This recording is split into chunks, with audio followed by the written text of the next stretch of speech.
Good evening. My name is James Kirkendall.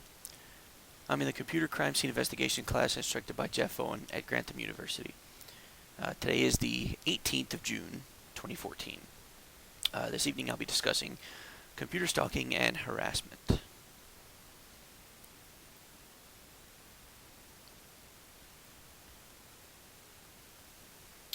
Harassment. There are many types of harassment. Generally, harassment is defined as sustained and targeted attempt to intimidate or frighten the target or individual through intentional conduct. That means that it's not an accident. The perpetrator is actively, intentionally working to intimidate or scare or frighten someone else. Cyber harassment is basically the same thing, only it's using email, instant messaging, social media such as Facebook, Twitter, things like that to bully or harass through personal attacks. Not a broad topic or anything like that. It's directed to an individual. Cyber stalking.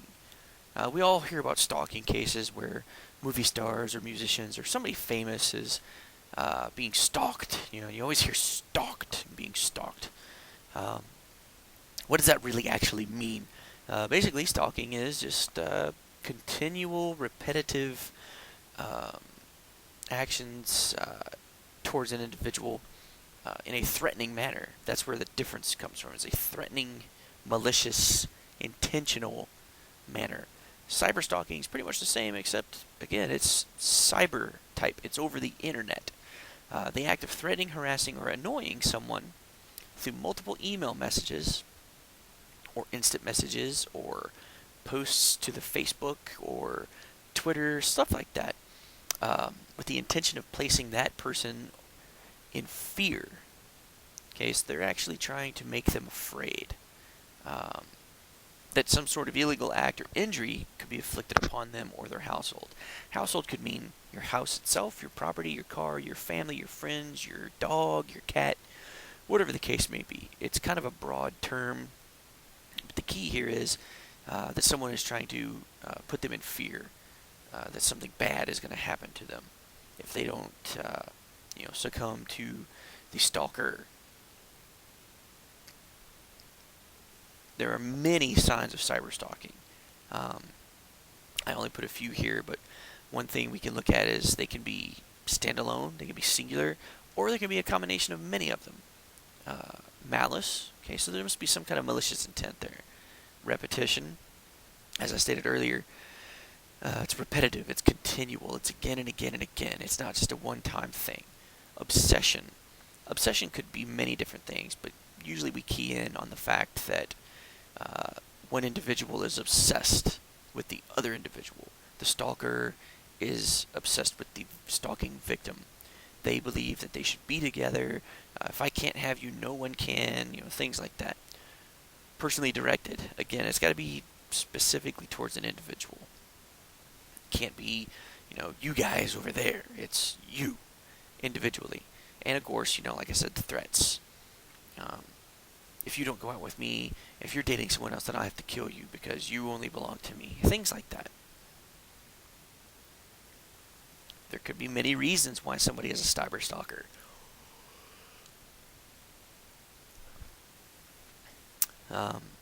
Low self-esteem, again, obsession, revenge. That's an interesting one.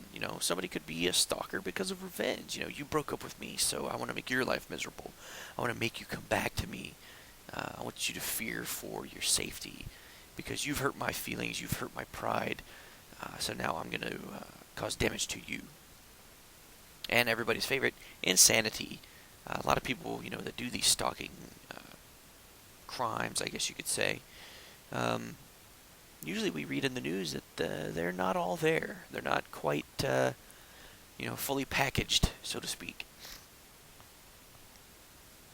But all in all, in the end, it doesn't really matter why someone conducts these stalking or harassing behaviors.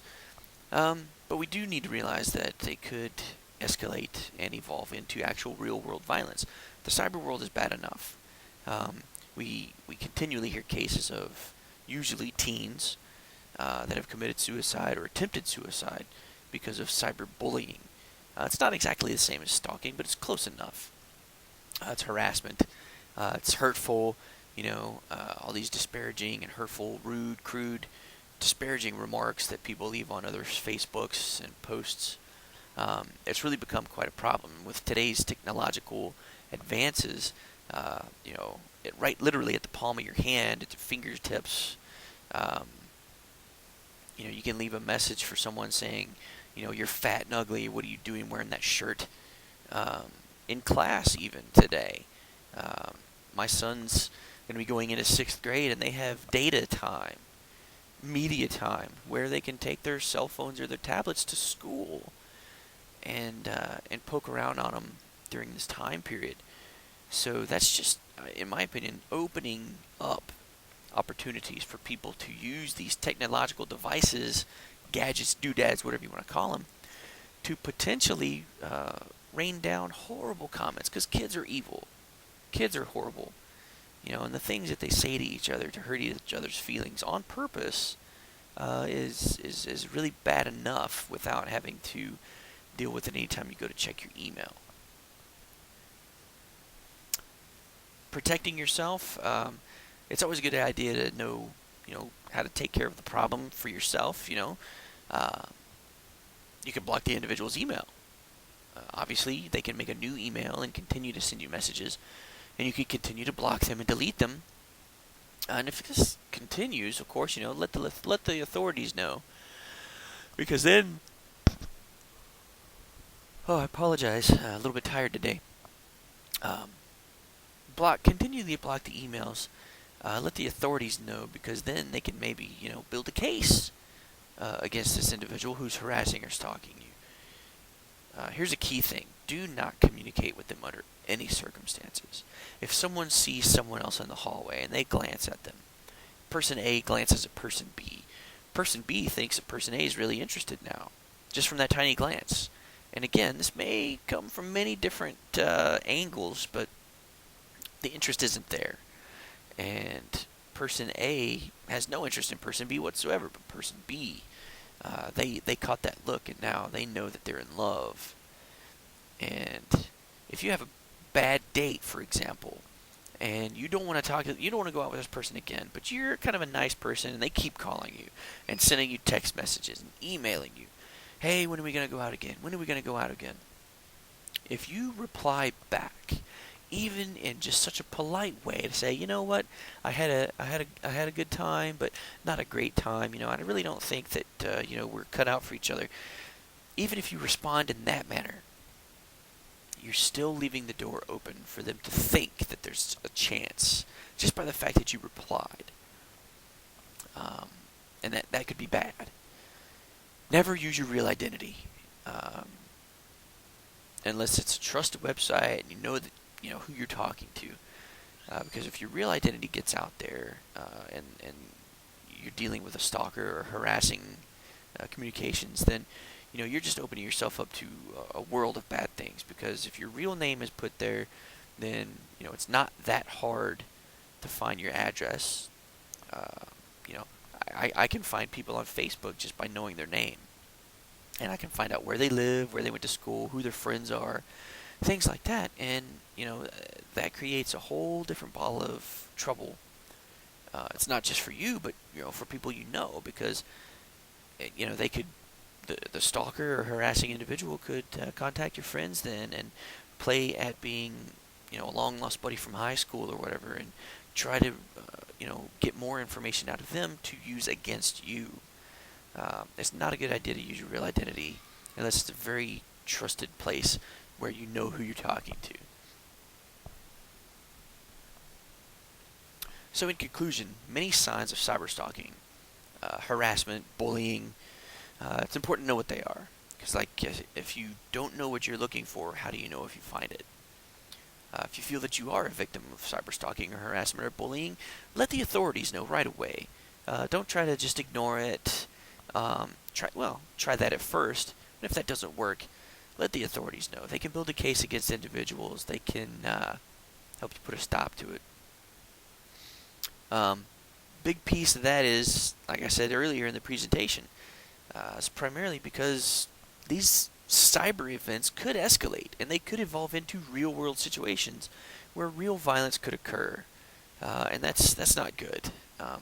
We see it in the news all too often. You can protect yourself by eliminating contact, block emails and social media contact points. Um, yeah, it's something you have to worry about. They continue to make new emails or create new profiles on Facebook or Twitter. Um, but just keep blocking them. Make sure that whoever you're worried about is blocked, and it'll make that much more difficult for them to harass you online. Be aware and stay vigilant. Um, this is one of those things where you can take care of yourself a lot better than if you just stand by and try to let someone else take care of you. Some reference I used the textbook which discussed cyber stalking and harassment. Oh, sorry about that. I pulled definitions for harassment, cyber harassment, and cyber stalking from uslegal.com, and that concludes my presentation. Thank you very much.